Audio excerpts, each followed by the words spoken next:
The doorbell rang suddenly, echoing through the mansion's vast marble hallway.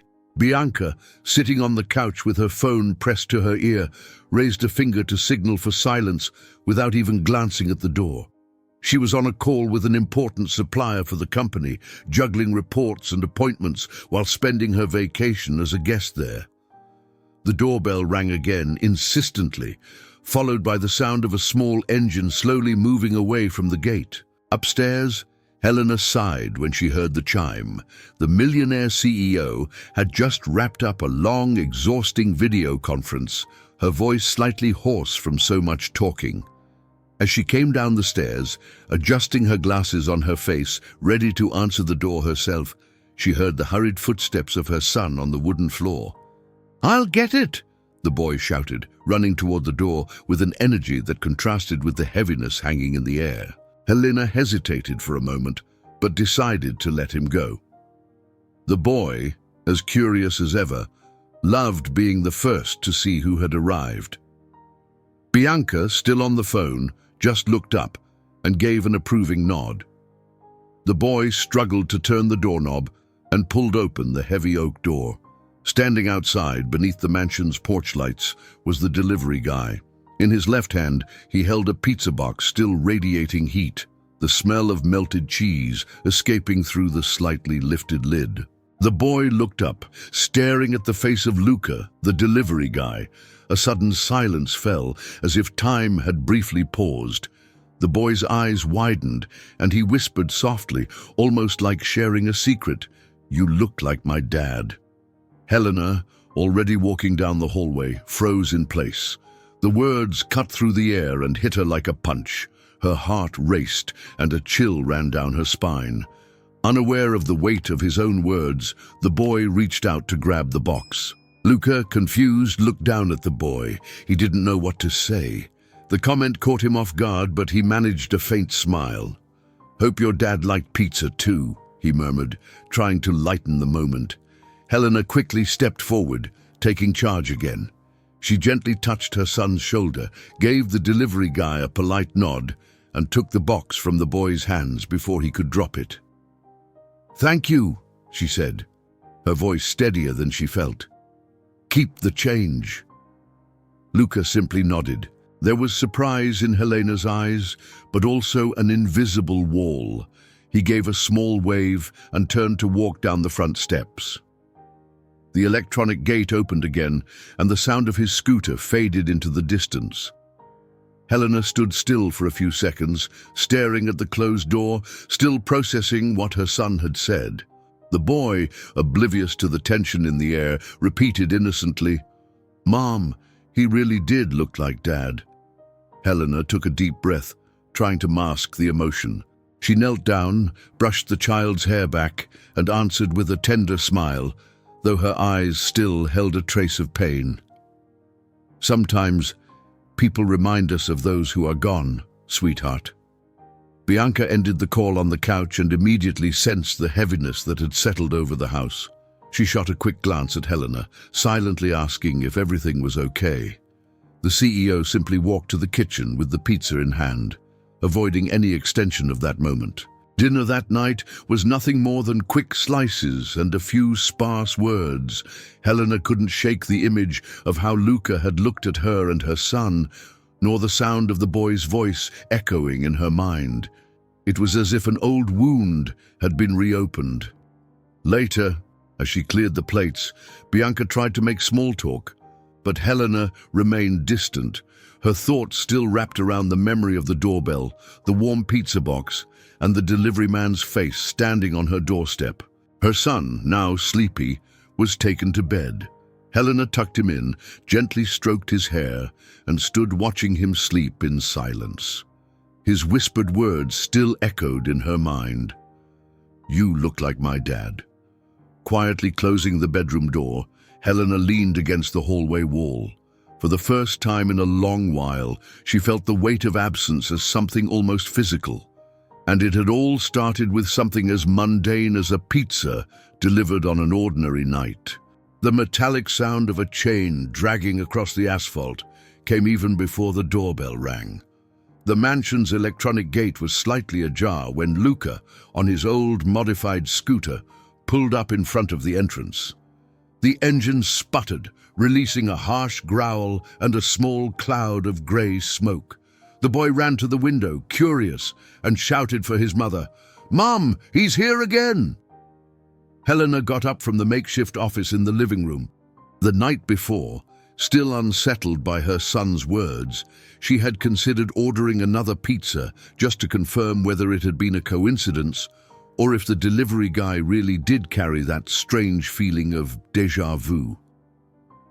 Bianca, ever practical, had even joked about the new order but didn't say anything else. The engine cut off, and the brief silence on the street was filled only by the soft tapping of rain beginning to fall on the roof. Luca took off his helmet, revealing a face marked by exhaustion, but also by the calm of someone who carried burdens far too heavy for his age. Balancing the cardboard box on his arm, he walked toward the porch. When the door opened, Helena was there. She hadn't sent her son this time. She had insisted on receiving the delivery herself. Her eyes locked on the scooter parked by the gate. Despite being worn down by time, with scratches and improvised parts, there was something about its frame that made her catch her breath. "This bike," she murmured, almost unconsciously. Luca raised his eyebrows, unsure if he should respond. "Just an old scooter, Mum. Gives me more headaches than rides to work," he said, forcing a smile. But Helena knew it wasn't just that. The shape of the tank, even though it had been modified, strongly resembled a classic model she knew all too well. Years ago, her late husband had spent months restoring a similar motorcycle. He used to work in the garage with childlike dedication, always inviting her to go for a ride when it's done. The restoration, however, was never completed. The accident that took his life had also ended that unfinished project. She stared at the bike, as if the past had suddenly crashed into the present. Her heartbeat quickened. Helena barely noticed when Luca extended the pizza box toward her. "Mom?" he said hesitantly. "Oh yes, thank you."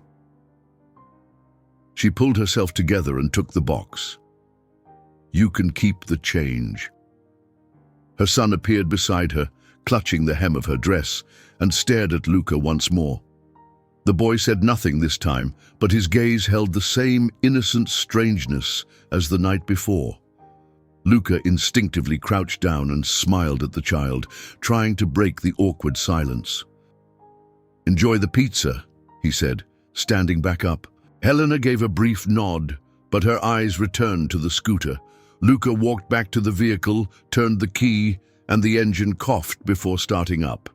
The image of her husband kneeling in the garage with grease-stained hands hit her so vividly that Helena had to brace herself against the door to keep from staggering. The sound of the bike fading down the street echoed longer than it should have. With each yard, it seemed to carry away a piece of her memory. Helena went back inside in silence, ignoring Bianca's curious glances and her son's innocent question about when they could eat. That night, the smell of fresh pizza wasn't enough to spark her appetite. Sitting at the table, Helena chewed mechanically, her mind adrift in old memories.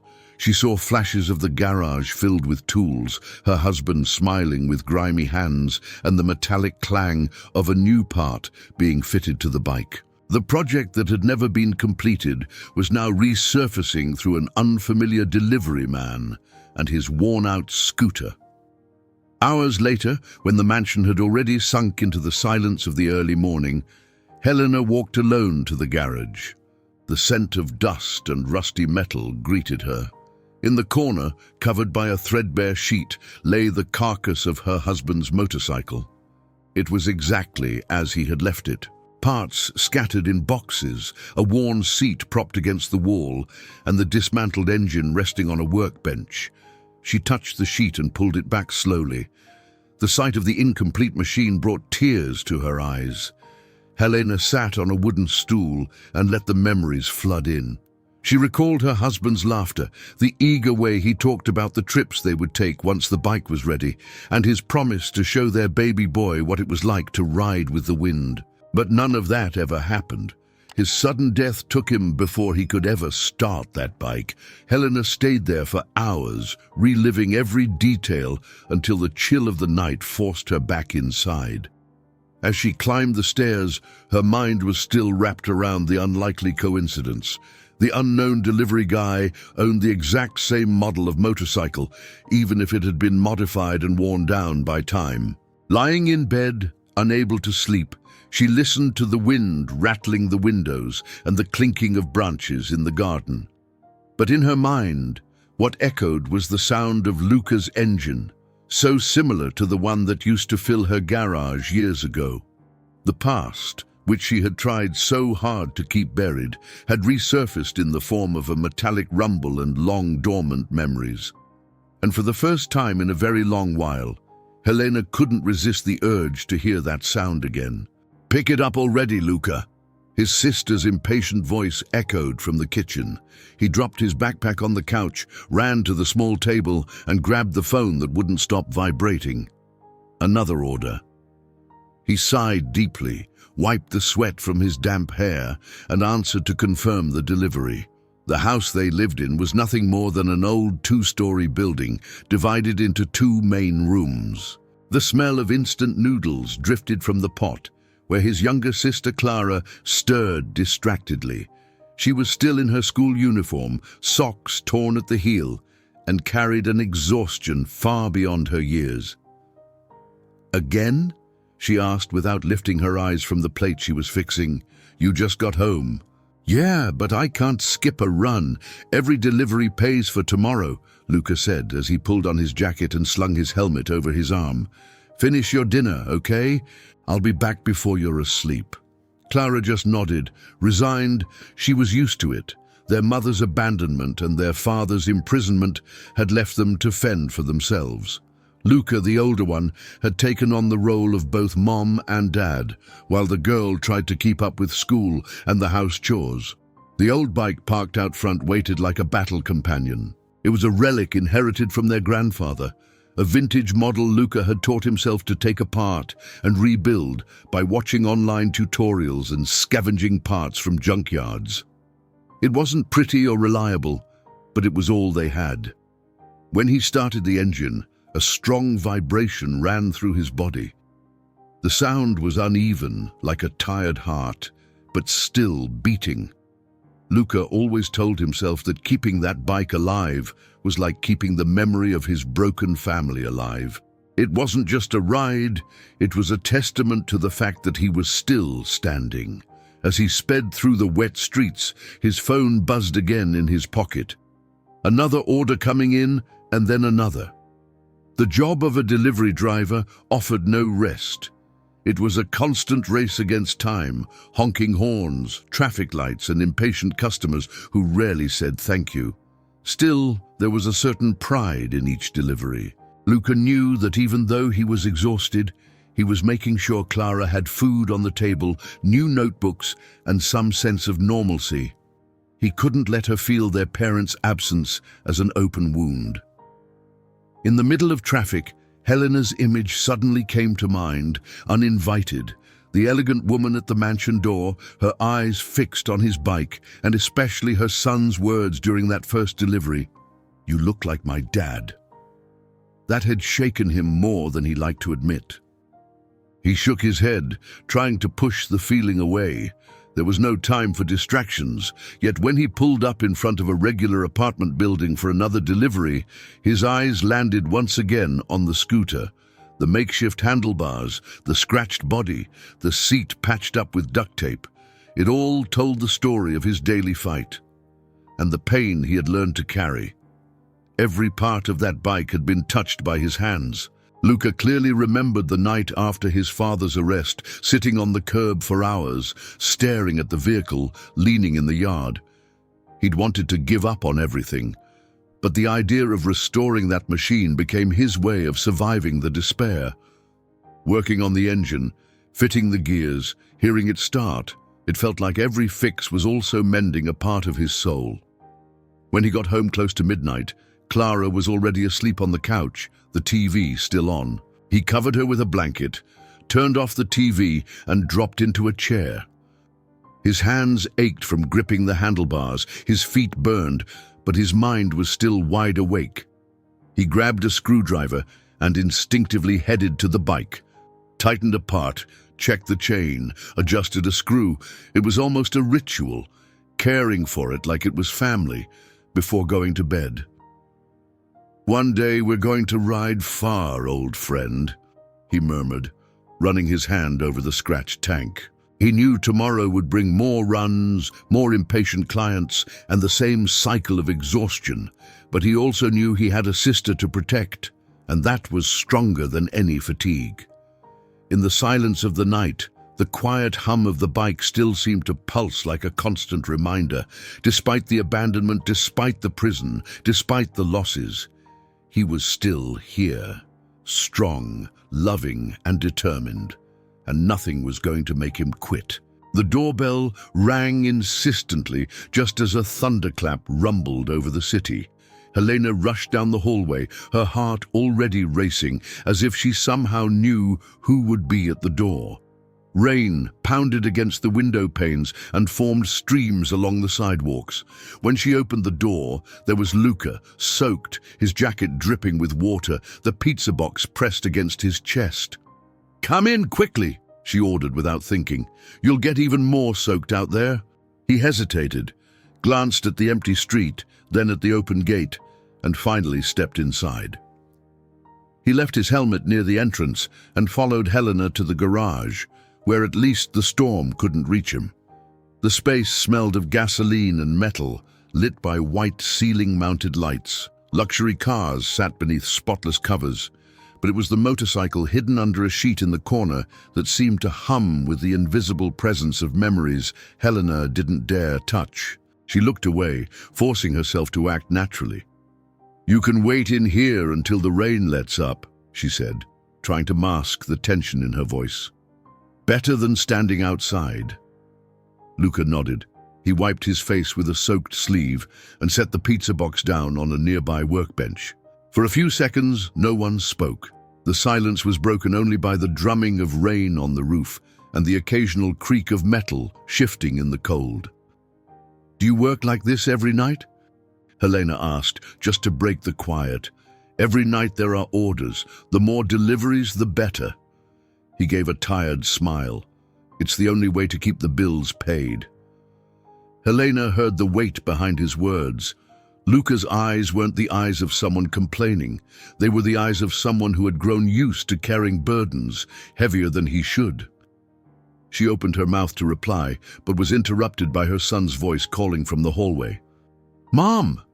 It's the pizza guy again!" The boy came running into the garage and stopped in front of Luca, staring at him with the same innocent intensity as before. He didn't speak right away, but there was something in his gaze, a silent recognition he couldn't quite explain. Helena placed a hand on her child's shoulder and urged calm. "It's raining too hard for him to head back right now," she explained, "so he's going to wait here with us." The boy ran to the edge of the garage and pointed outside. "His bike's all wet." Luca chuckled softly. "She's been through worse. She's used to it." Helena followed her son's gaze and, instinctively, turned to the motorcycle under the sheet. As much as she tried to avoid it, the memory was inevitable. Her husband used to spend hours in that garage, cleaning parts, tightening screws, dreaming of the day they'd fire up the engine together. The accident had ended the project, and their life as they knew it. Since then, the bike remained there like a ghost, a symbol of a grief that never healed. "My husband used to say machines have a soul too," she murmured, not realizing she'd spoken aloud. "That they carry memories with them." Luca stayed quiet, respectfully. There was something in her eyes that told him those words came from a deep, still aching pain. He didn't dare ask anything. Instead, he looked at the scooter by the gate, recognizing in her words the same bond he had with his own beaten-up two-wheeled companion. The rain intensified, hammering the roof even harder. Helena sighed and walked over to a small table against the wall. Bianca, ever attentive, appeared discreetly with 2 steaming mugs of coffee, placed them on the table, and slipped away without saying a word. Helena pushed one toward Luca. "Here, this'll warm you up." He took it, nodded in thanks, and drank in silence. For a while they simply sat there, sharing the warmth of the coffee and the steady sound of the storm. "It's funny," Helena said suddenly, "how life brings strangers to us at the most unexpected times." Luca looked up. There was no irony in her voice, just a quiet confession. He nodded, sensing that nothing needed to be added. The silence between them said more than any conversation could. Her son yawned, rubbed his eyes, and headed back to the living room, leaving them alone. Helena watched him disappear up the stairs, then turned her attention back to Luca. The contrast between their worlds was stark. She, a powerful CEO surrounded by luxury. He, a young delivery worker, holding together a difficult life with a worn-out motorcycle. And yet, there was an invisible bridge between them, a fragile line that connected their realities. The storm dragged on, but finally began to weaken. The deafening noise faded into a gentler rhythm. Luca set his empty mug on the table and stood up. "I think I can head out now." Helena walked with him to the garage door. He grabbed his helmet, adjusted his still wet jacket, and stepped toward the scooter. Just before he started the engine, she took a step forward. "Thank you for waiting in here, and thank you for listening." Luca simply nodded. He turned the key, and the uneven rumble of the engine filled the damp night. Helena stood still, watching as he slowly rode off down the puddle-lined street. The sound of the bike faded until it vanished completely.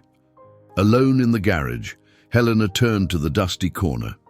She ran her hand over the sheet covering the old motorcycle and closed her eyes. Once again, she felt the shiver of memory, the echo of her husband's laughter, and the unsettling certainty that somehow, tonight had reopened doors she had spent years trying to keep shut. "Do you know how to work on this?" Helena asked, carefully pulling the dusty sheet off the motorcycle's frame. Luca stepped closer slowly, as if approaching sacred ground.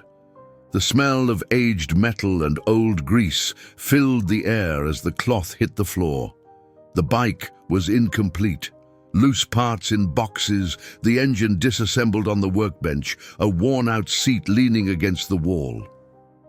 "I know enough to give it a try," he replied, running his hand over the metal frame. "It doesn't look lost, just needs someone to listen to it." Helena watched his gesture. There was something in the way Luca touched the bike, like someone who recognized a pain he'd felt before.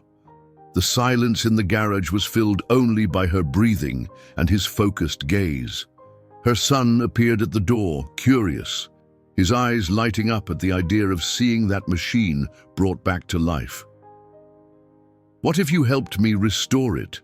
Helena asked suddenly, surprising even herself.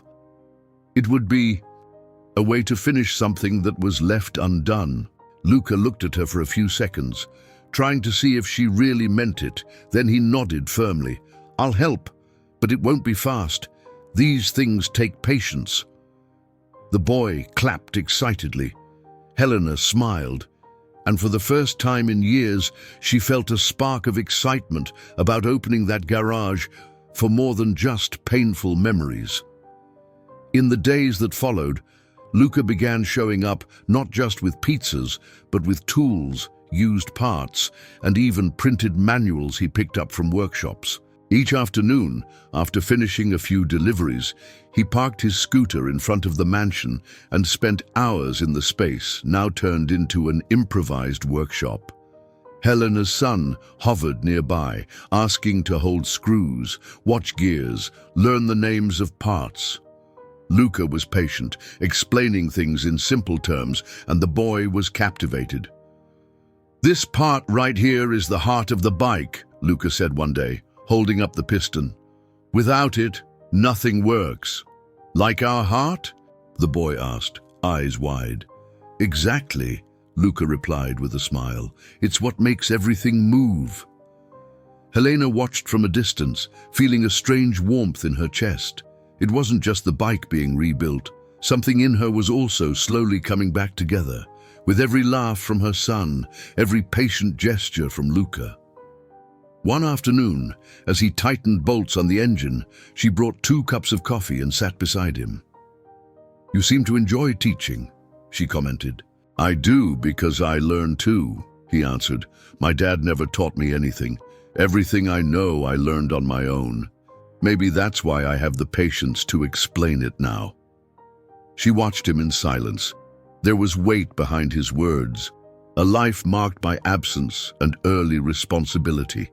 Gradually, Luca opened up more, talking about his sister, their hectic routine, their struggles. There was no self-pity in his tone, only the honesty of someone who carried too much but had no intention of giving up. "Sometimes I feel like the world wants to take away what little childhood she has left," he said, adjusting the chain on the bike. "I try to give Clara some normalcy, but it's hard." Helena looked down at her hands, remembering all the times she too had felt overwhelmed by the weight of life. "You're stronger than you think," she murmured. "It's not easy to take care of someone when you still need care yourself." Progress on the bike was slow, but each step forward felt like something greater. The metallic clinks of tools echoed through the mansion like a new kind of music, blending with the boys' laughter and the growing conversations between Helena and Luca. One afternoon, the boy pointed at the scooter parked nearby. "Why is your bike so old and loud?" Luca laughed. "Because she's lived a long life. This scooter belonged to my grandfather. He passed it to my dad, but no one ever took care of her. When it came to me, I promised I wouldn't let it die." "And why do you take care of it so much?" the boy asked again. Luca took a deep breath before answering. "Because when we lose people who matter, the things they leave behind take on new meaning. It's like somehow they're still there." Helena shivered at those words. It was as if he had put into words what she had never been able to explain about her husband's motorcycle. Over time, the garage became a gathering place for the 3 of them. Parts scattered on the floor, tools neatly lined up in boxes, the scent of grease mixing with the aroma of fresh coffee, and in the middle of it all, an invisible thread pulling them closer together. Helena noticed the way Luca spoke to her son, not as someone trying to replace an absence, but as someone who respected the child and treated him with genuine attention. The boy, in turn, admired him more and more with each passing day. One late afternoon, with the sky glowing orange, Helena walked over to Luca as he wiped the grease from his hands. "Thank you for doing this," she said, her voice softer than usual. "And I don't just mean the bike."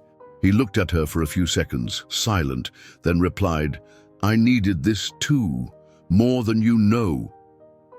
Helena felt her heart tighten, as if she'd found a reflection of herself in Luca.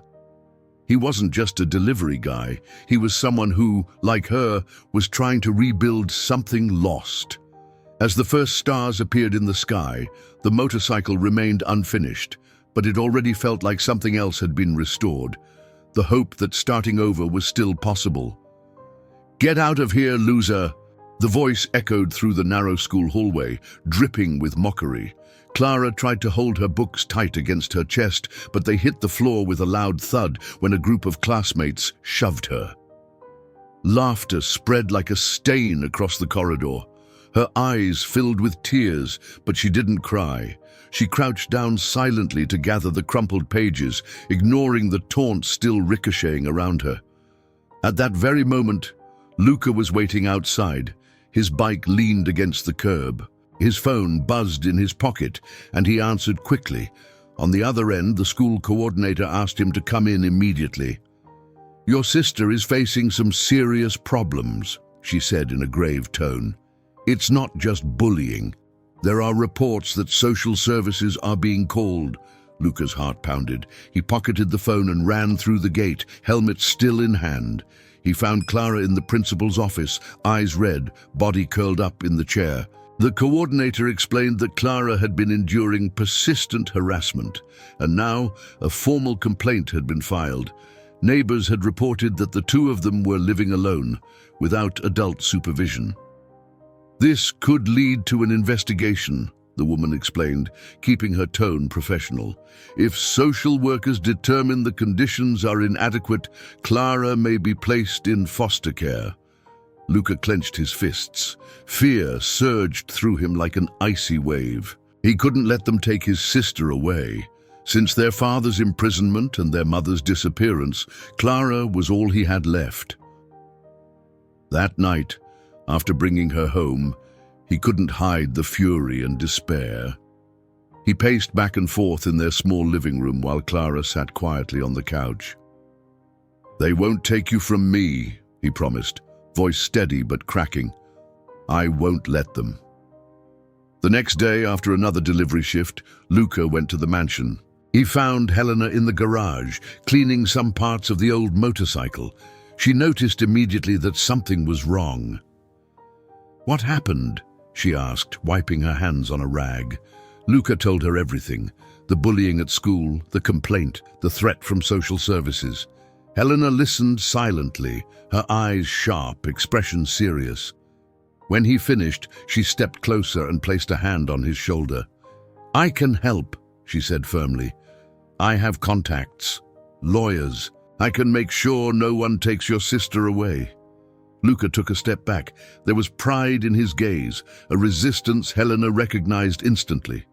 "I'm not looking for charity," he replied, almost defensively. "I don't want you to think I'm after your money. This isn't about money, Luca. It's about protecting someone you love." He shook his head, taking a deep breath. "I appreciate it. But this fight is mine. If I let someone else fix it for me, I'll lose what little dignity I've got left." Helena sighed, understanding the internal battle he was fighting. She knew that pushing him further in that moment would be useless. The tension didn't ease in the days that followed. Clara avoided talking about school, but the sadness lingered in her eyes.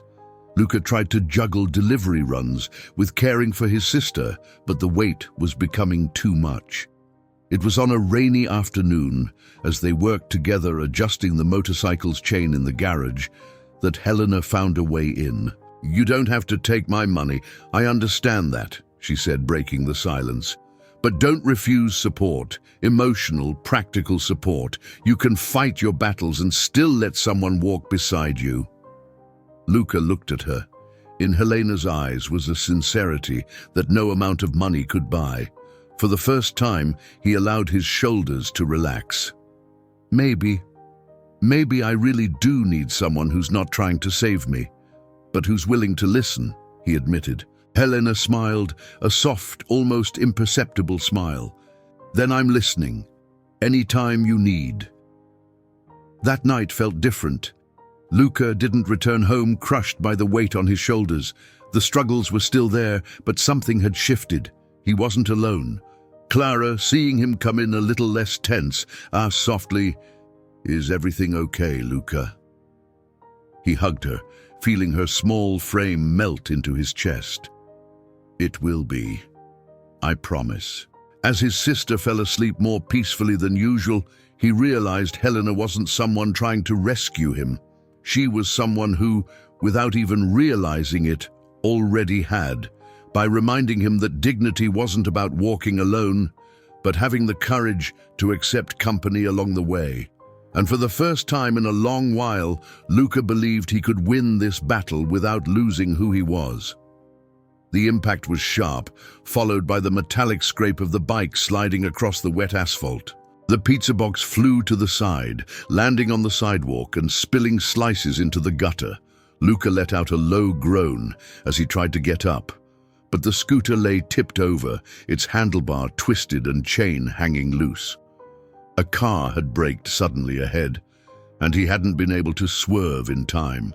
Luckily, the crash wasn't serious, but it was enough to leave him with a scraped arm and a painful leg. "Are you okay?" asked an older woman passing by, rushing over with an open umbrella. "I'm okay," he muttered, taking a deep breath.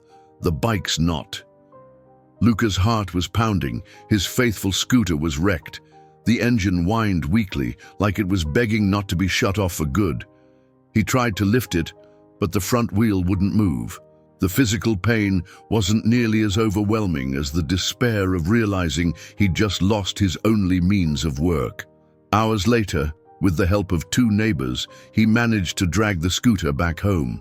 Clara ran to him when she saw him limping down the sidewalk. "Luca!" she cried, throwing her arms around him. "What happened?" "Just a small accident," he tried to reassure her.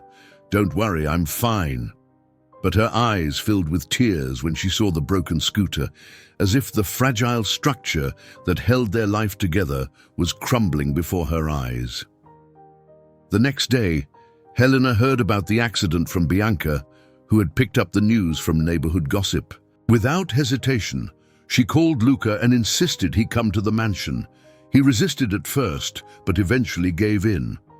When he arrived, Helena was already waiting in the garage. "Tell me what happened," she asked, walking toward him. Luca explained simply, without dramatizing. He told her about the car, the fall, the minor injuries, and the damage. Too much to repair. Helena listened quietly, her gaze resting on the battered scooter he'd left outside, still wet from the night's rain. She took a deep breath, as if finally making a decision she'd been postponing for a long time. She walked over to the corner of the garage, pulled back the sheet covering her late husband's old motorcycle, and revealed the gleaming body of a fully restored Harley. Luca's eyes widened. He didn't recognize it at first, but he could see this wasn't the same abandoned bike he'd seen before. Now the parts gleamed, the engine was reassembled, and every detail reflected care and memory. "You finished the restoration?" he asked, stunned. "Not me," Helena replied with a faint smile, "but I had it finished, and I want you to have it." He stepped back, shaking his head. "I can't accept that. It's part of your history, your husband's. It doesn't make sense." "It makes perfect sense," she said firmly. "This bike was always a symbol of something left unfinished, something I never had the courage to complete. And you helped me realize I didn't need to stay stuck in the past. Giving you this bike is the only way I know to turn pain into something alive again." Luca felt his throat tighten. He ran his hand along the leather seat, the gleaming tank, touching it like it was a relic. He could feel it wasn't just a material gift. It was something far more meaningful, a gesture of trust, of release, of silent love. "Helena, I don't know what to say." "You don't have to say anything, just accept it." "Not as a gift," she added, looking him in the eyes, "but as a passing of the torch. It was part of my grief. Now it can be part of your journey." Luca took a deep breath. His tear-filled eyes betrayed the emotion he couldn't hide. Inside, he thought of all the nights spent fixing his old scooter, all the sacrifices he'd made to hold on to the one thing that kept him moving. Now, in front of him, was the chance to start again, carrying not just the weight of his own story, but also the memory of someone he'd come to respect and admire deeply. "I accept," he said at last, his voice catching. Helena smiled, and for the first time in a long while, the past hurt a little less. Her son, watching from a distance, ran up to Luca and placed a hand on the bike, eyes shining. "Are you gonna ride with us?" he asked innocently. Luca laughed through his tears. "We will, but slow, I promise." The boy's laughter filled the garage, blending with the feeling that something new had begun. The motorcycle wasn't just a restored machine, it was a link between what had been lost and what was still to come. That night, Luca rolled the Harley out onto the street, feeling the engine rumble powerfully beneath his hands. When Clara saw him arrive with the new bike, she couldn't hold back the emotion and hugged him tightly, as if it were proof that despite everything, they still had a future. And in that moment, Luca realized he wasn't just being given a motorcycle. He was being given a reason to believe again, in love, in dignity, and in the life he could still build. The engine roared as Luca turned the key on the Harley and sped down the main road. The wind hit his face, pushing his hair back and pulling from him a smile he hadn't felt in a long time. With every mile, it was as if he were leaving behind the weight of years of solitary struggle. Clara waited for him at the corner, her school bag slung over one shoulder and a glimmer of pride in her eyes. "That bike is beautiful, Luca," she exclaimed, running up to hug him. "It's like you were born for this." He laughed, turning off the engine. "And you were born to be my co-pilot." Clara burst out laughing, and Luca pulled her closer. In recent months, their lives had changed. His sister smiled more often now, and for the first time in years, he felt there was room to dream. In that spirit of renewal, Luca made a decision. He enrolled in a night course in mechanics. He wanted more than to scrape by with deliveries. He wanted to learn, to grow, to build a career that combined his calloused hands with his passion for engines. The first classes were tough. Long days of work followed by school at night left his body drained. But with each dismantled part, each lesson on combustion and gears, he could see a possible future taking shape. "You're building something solid," Helena told him one evening in the garage. "Not just for yourself, but for Clara too." Luca smiled, wiping grease from his hands. "I want her to look at me and know none of this was in vain." As he advanced in his studies, Helena began her own kind of restart. Inspired by Luca's courage and his day-to-day reality, she used her influence to launch a social project aimed at young delivery drivers. She brought together partners, lawyers, and logistics companies, offering scholarships, technical training, and psychological support. "These young men and women can't spend their entire lives just racing against the clock on motorcycles," she said during one meeting. "They deserve opportunities to transform themselves." The project gained traction quickly. Helena's name brought attention, but it was Luca's story that moved hearts. At meetings with the first groups of young workers, he shared his journey without shame. The long nights, the patched-up scooter, the fear of losing his sister to social services, and most of all, the hope of starting over. Helena's son also grew closer to Luca, spending entire afternoons in the garage learning to tighten bolts, build chains, and identify parts. "He teaches me like I'm a real apprentice," the boy proudly told his mother. "He doesn't treat me like a kid." Helena watched their bond grow with a mix of tenderness and surprise. Luca wasn't trying to fill the role of a father, but naturally, simply by being present, patient, and real, he filled spaces left by absence. Little by little, the once silent mansion, marked by memories, became a living place. Clara came by whenever she could, helped Bianca in the kitchen, studied beside Helena's son, and the four of them formed a strange but harmonious new family. One late afternoon, they were all gathered in the garage. The Harley gleamed under the golden glow of sunset. Clara laughed loudly, trying to learn how to change the oil on her own. Helena's son ran back and forth, handing over tools. "You two look like siblings," Helena commented, arms crossed as she watched. Luca looked at her, and for a moment, silence passed between them, a silence of understanding. No words were needed. They both knew they were building something bigger than memories or personal projects. They were building a new kind of family. When night fell, Luca took Clara home. On the way, she rested her head against his back and whispered, "I'm happy, Luca, really happy."